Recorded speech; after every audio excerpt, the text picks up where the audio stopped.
This video is sponsored by Squarespace.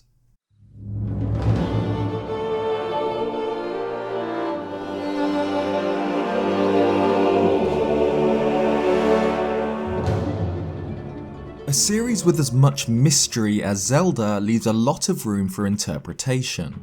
Loose ends which can be threaded together by fans to try and knit together the stories only hinted at by the developers, or those which would make the events of the games make more sense or be more impactful. Some of these are truly brilliant, like Nintendo Black Crisis' theory that Link's ability to slow time isn't just an in-game mechanic, but his champion ability.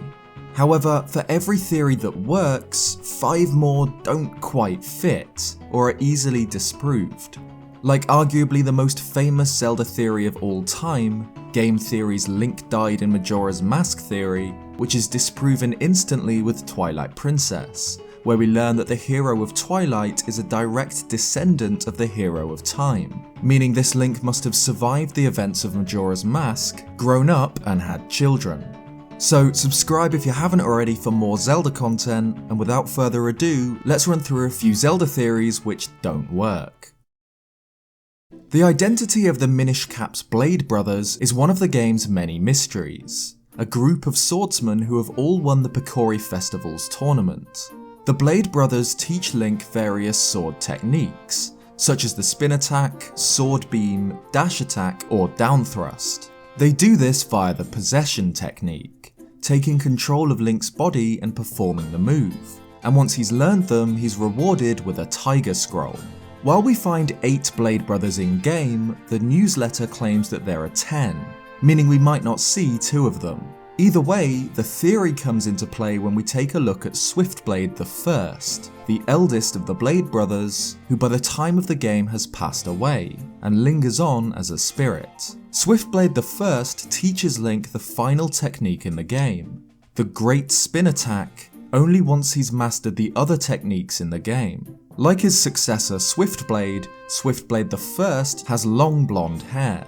He claims that only he has mastered the Great Spin Attack, and that it can only be used by he who wields the Sacred Blade, referring to the Picori blades, or by now probably the White or Four Sword. The Spin Attack is famously Link's signature move, and Swiftblade the First is an old, deceased warrior with long blonde hair, who claims that only he mastered a technique which requires the Sacred Blade. So Swiftblade the First must have wielded the Picori blade at some point. Could he be the hero of men, the hero mentioned in the Minish Cap's backstory, who was gifted the Light Force and the Picori blade by the Minish during Hyrule's time of need? As perfect as this would be, an old, deceased hero passing on his knowledge to his successor, just like the hero's shade in Twilight Princess, it doesn't work. Not only is Swiftblade the First far too young to be the hero of men, who died centuries ago, if we look at the Japanese text, his claim that you need the Sacred Blade to perform the technique doesn't actually exist. Instead of mentioning that the technique can only be performed with the Sacred Blade, in the original Japanese, Swiftblade the First instead says that the technique is only usable by him, the Master Swordsman, and no other. I don't speak a word of Japanese, so at the risk of sounding like an idiot, I believe that if the kanji here were written the other way around, it would translate to Holy Sword or Sword of Legend, but as it is, it's Master Swordsman. The translation work here was done kindly by Oni Dino, who actually runs a podcast covering all things Nintendo which you should check out, link in description. I'd love for Swiftblade the First to be a previous incarnation of Link, but as is, it doesn't seem like it's the case.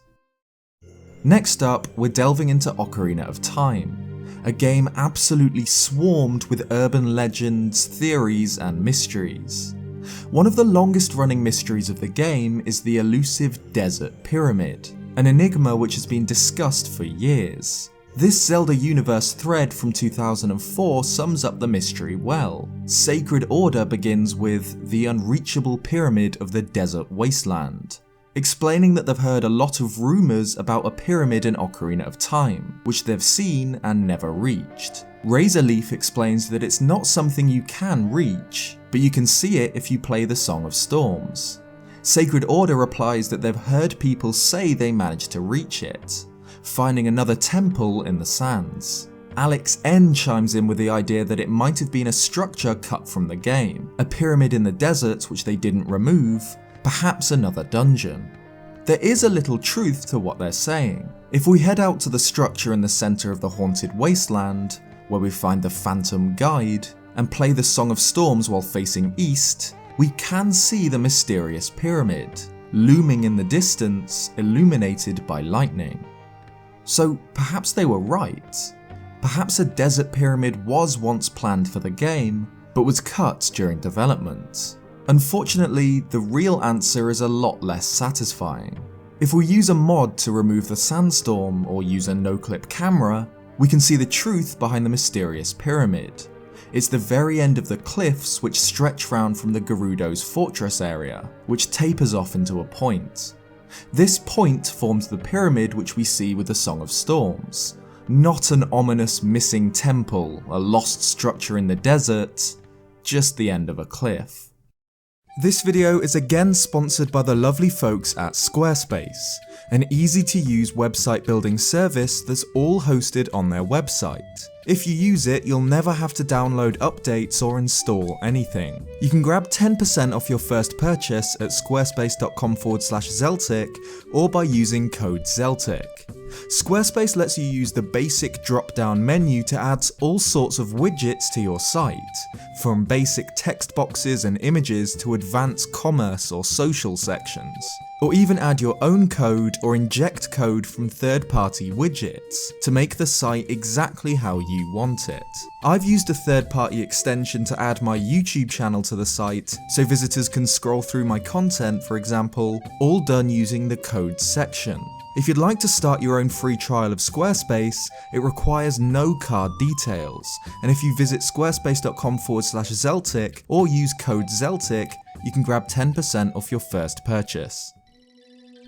And finally, let's cover one of the less popular theories for the same game, with the mystery of Princess Ruto's letter. When Link travels to Zora's domain, he's unable to pass King Zora and reach the fountain. He must first get the silver scale and then dive to the bottom of the shallow end of Lake Hylia, where he finds a message in a bottle. This message reads, "Help me, I am waiting for you inside Lord Jabu Jabu's belly. Ruto. P.S. Don't tell my father." Once Link has the letter, King Zora allows him to pass, where he's swallowed by the Zora's patron deity and finds the princess within. However, Ruto denies any knowledge of a letter in a bottle, exclaiming, "Are you saying my father asked you to come here to save me? I'd never ask anyone to do such a thing. Letter in a bottle? I've no idea what you're talking about." So the mystery reveals itself. Who wrote Ruto's letter?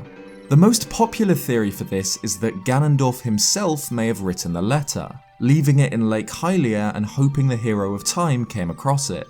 The entire first section of Ocarina of Time has Link under Ganondorf's thumb, who puppeteers the events of the story in order to have Link collect the spiritual stones, giving him access to the Sacred Realm and the Triforce.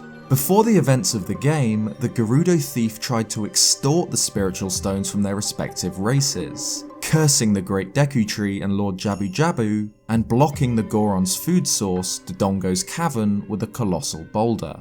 So, could Ganondorf have written the letter, which Ruto denies all knowledge of, in order to draw Link to Ruto and the Zora's Sapphire, after he failed to claim it himself? It's possible, except that like with Swiftblade the First's identity, it's not supported by the Japanese. While the English translation is pretty ambiguous, Japanese as a language has a lot more depth to it. The same pronoun, warawa, is used in both the letter and Ruto's speech, a pronoun used primarily by regal women who think highly of themselves, mainly in fiction. Additionally, Ruto stutters multiple times when denying that she wrote the letter, meaning she's likely embarrassed for having to ask for help. The letter also includes ending particles which is used by Zora's and Princess Ruto in their speech, meaning it was almost definitely written by a Zora. As great as it would be to have Ganondorf secretly laying breadcrumbs to lead Link to the spiritual stones, It doesn't seem like that was the intention. Thanks for watching this incredibly unsatisfying video. If you'd like to give web design a whirl, head to squarespace.com/Zeltic to grab 10% off or start a free trial. And a huge thanks to Oni Dino for the translation work. Be sure to check out his stuff in the description. Cheers guys, and I'll see you next time.